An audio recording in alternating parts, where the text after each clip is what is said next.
Greetings everyone, James Storm, the guerrilla filmmaker here. You know, they say that music is 60% of a film. In my opinion, it's more like 85%. But no matter how you look at it, music in film is essential to the storytelling process. When you consider that filmmaking is the offspring of theater, it's easy to understand how performance, music, and theatrics all fit together perfectly to bring a story to life.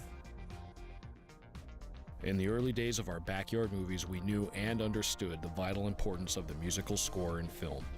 From the very first moment the cameras rolled on our movies, we were already thinking and planning out just the right musical tracks to score our films.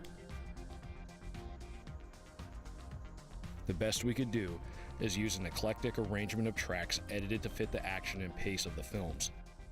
Many of my early backyard movies were medieval epics that required a classical music accompaniment. From Bach to Wagner, I loved using classical music to score my films. A great example of this was my 1991 backyard film titled The Red Knight, in which I arranged several tracks from Orff's Carmina Burana for the dramatic battle scenes.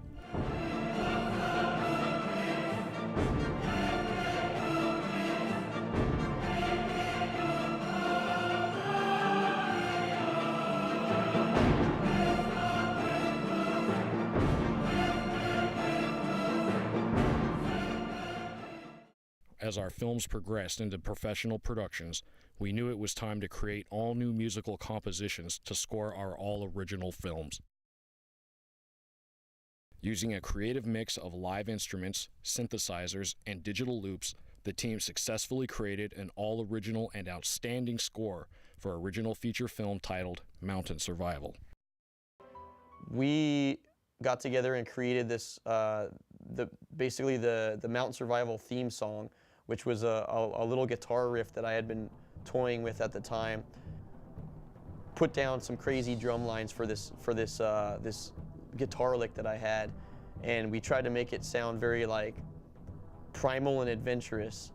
When James came to me and asked me to work on a theme for his project, the word that he used the most over and over again repeatedly was primal. Like, this needs to be a primal sound, like crazy drums, you know, like think tribal, think, you know, like sticks and stones, you know. And I saw Andy at the bar, at the little bar, and you know, he gave me a big hug, and I sat next to him, and then him and I were drinking, and that's when I got into discussion about the program Ashgarzadeh, which I had, which is this revolutionary sound composing tool back in 2002, 2003, and I kind of mastered it just based on the stuff I had at home. And that's when Andy told me about Mountain Survival. So him and I had actually a lot of the same interests in music.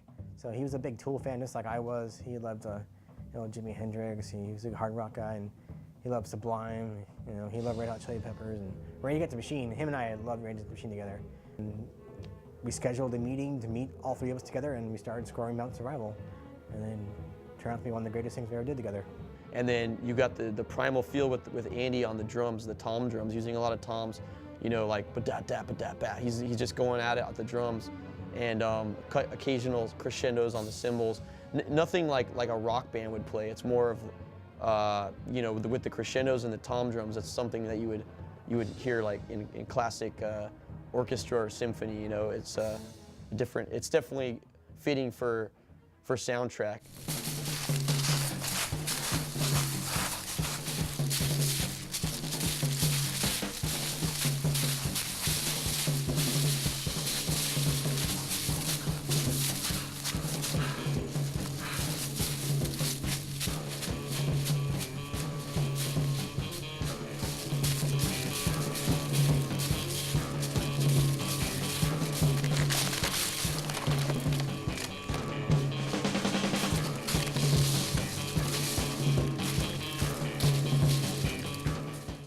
Interestingly enough, Andy Campbell's most significant screen time wasn't on his own set, but he was actually working on our film, Mountain Survival. We decided to collaborate on what would later become our very first completely all-original film. The film was original, the story was original, the soundtrack was original. Everything about this we had designed from scratch, and Andy was a major part of that. Not only was Andy integral in building our very first sound composing team, but he actually played a role in the film as well. What are we waiting for? Let's tear them up! Shut up! will take the silent approach. You have the others. Lead the leader from me! Over the past decade, the JS Company Productions composers have since created original musical soundtracks for all of our biggest feature films, including Adventures in Ultra Suburbia,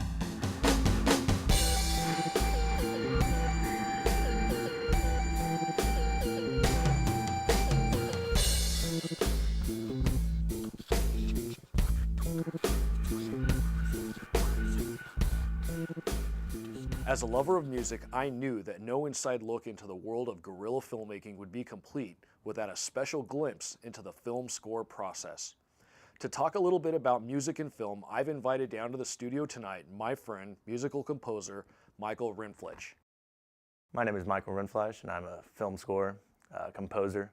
Started out mostly on the piano and basically moved my way up into doing film. I like to express emotion captured in picture. Cool. We good to go?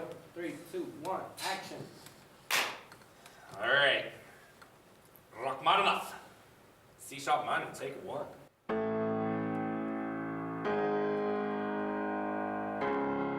I'm here to talk to you about the process that goes on with scoring music for film.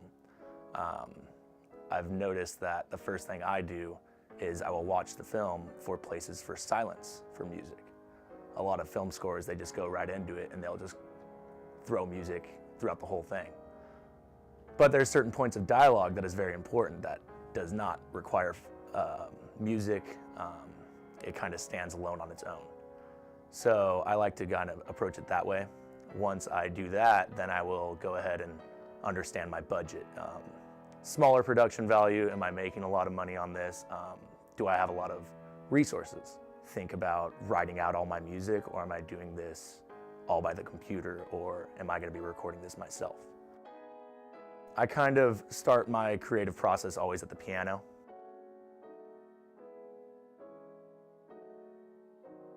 What I'm composing for this film. Then I'll start the orchestration process, orchestrating it throughout all these instruments. I kind of think of the piano as black and white, and then going to the orchestra for the color. Ulfed Nar, it is very percussive because it is Nordic. It is a Viking medieval type of movie, so jump straight to percussion, woodwinds and flutes for the basic theme. Musical themes, you would compose a little theme for a certain character, and this character then will go through trials and tribulations, high points and low points. This theme is going to be recursive. It's going to come back throughout the movie. And every single time it comes back, it's going to be a little different. You're going to orchestrate it differently. You're building on their memory of this musical theme. So musical themes are a great way to kind of take one idea and bring it back to where the audience member is sketch out movie. I use a few different programs. I use Logic, Digital Performer, and also I've touched on Cubase. I definitely know that you have to be flexible and not be married to any one program because every program has its pitfalls. So, and you might go into a room with collaborating with somebody and you need to use their program because they have everything already composed out. So you have to be very fluid. You have to know what you want to do and be able to express those ideas to that person, and he can go and make it happen on his program, or you can take it into yours. Scoring music for film can be accomplished by pretty much anybody, and pretty much anybody does with the technology out there with computers and everything. You don't need a full studio to get very good, lush sounds out of your computer. And I encourage all the musicians out there to just go ahead and give it a shot, try it out.